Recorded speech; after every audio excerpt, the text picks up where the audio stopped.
My name is James Bowen, Stockton District 1, Chief Shop Steward, 1077 local. Laura Johnson, President, Local 1077. Shell Burke, Recording Secretary, Local 1177 here in Chicago. Getting ready to go into contract negotiations, not as 4 unions, but as one. We're going to be talking with Hallcon and telling them to... And who is Hallcon? What kind of work do you do? We transport freight train crews around California, Nevada, Illinois, northern Illinois, northwest Indiana, Ohio, and Jersey. We transport the freight train. We transport the freight train crews and get them safely to their destinations or to a hotel. UE. Why don't you talk about UE? I love UE. I think UE is awesome. We're a rank and file union. The members run the union, and it's the fairest union that I've seen out of many different unions. I'm very proud to be UE. But I think we all are. Right. Right. So right. what are your issues? You're going to fight this for national contract? Yes, it's a national contract involving the 4 different locals: 1077, 1177, 716, and 155, I believe. Mm-hmm. And better wages. We need better wages. Our folks don't even make $15 an hour. Yet LA, Los Angeles, California, just approved. The Fight for 15. Yay, good for them. But it just takes forever, and people can't live on those wages, especially in California. And here in Illinois. Yeah, it's just too expensive. Yeah, way too expensive. Yes, sir. So why don't you talk about the issues that concern you in this upcoming contract fight? What concerns me? How long have you been working with it? I've been with Hallcon for going on 4 years come August of this summer. The issues we have here with the Hallcon Corporation is mostly management. And when we're talking site supervisor, they don't respect the contract, and then we got issues with employers want time off and time pay, and we're working on trying to get better pay time off, and and just make sure everybody go straight across the book to understand what the contract is. But mostly of it is management has given us a hard time with the contract. So. And the conditions, do you have health and safety conditions? Oh, absolutely, because we work shift. Some of us are shift drivers, so we work straight shift every single day. But it's like we may end up working extra because of either shortage or the railroad may need us to work extra.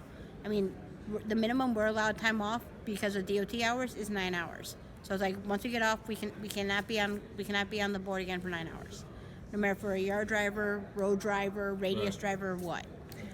But as far as health, our benefits go, it's a lousy program that they offer, and it's expensive. Very expensive. It's totally not worth it. So with your wages, how do you get by? With they want no, more, you but don't. You have to get Obamacare or some sort of subsidy. A lot of our drivers are on food stamps as well. Mm-hmm. I mean, if you have workers that need to be on food stamps, you know very well they're, to put it politely, they're not very good employers. And the taxpayer is subsidizing exactly. the company? Exactly. So, better benefits, we're always going to fight for more PTO, paid time off, wages. Working conditions are horrific. I mean, you're doing a job that's important to get the railroad crews around. Why don't they respect that? Why don't these companies, I don't know why they don't, because if they should come out and ride with us in the van, especially as road drivers, when we get a call like maybe 12 at night or 4 in the morning, hey, you got to go out here in the boondocks and pick up a crew, you're waking up out of your sleep to go pick those guys up. So they're trusting you to bring them back home safe and sound. But, it's a tough job, but it's fun. But the pay we get is not enough to cover what we're doing. So the solidarity that you think you're going to have, or you do have, are drivers ready to stand up and take a strong stand? A lot of drivers are. Plus, we have the backing of the Brotherhood of Maintenance Away Workers, and we have the backing of the Road Workers United. I just spoke with them on Thursday, and had some very positive feedback from their members. And the railroad workers that you're moving around, they face same attacks on their conditions and their benefits. But they're the step above what your company is offering you. Yes, absolutely, of course. And a lot of it, our company, Renzenberger / Hallcon, they mimic everything. Everything is copied off the railroad, what they do, just on a smaller scale because we're a smaller company.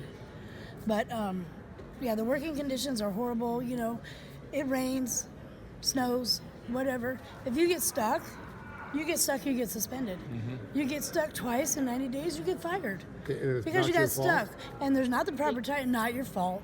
They I mean, actually you got, could foresee a little, but not they a got rid of that, at sinkhole. least here in Chicago, where if you get the van stuck in either mud or snow, I mean, we have to call our maintenance guy at 24 hours a day, 7 days a week, and he'll contact our tow company that's But locally. why would they punish you if you get stuck, because of the snow conditions? And It's that called kind of thing? driver empowerment. They feel that we should be responsible for a van at all times. Get out and look, which you do, but you cannot foresee a sinkhole or something that looks good, and then all of a sudden you drive over it and down you go. You're up to the floorboard.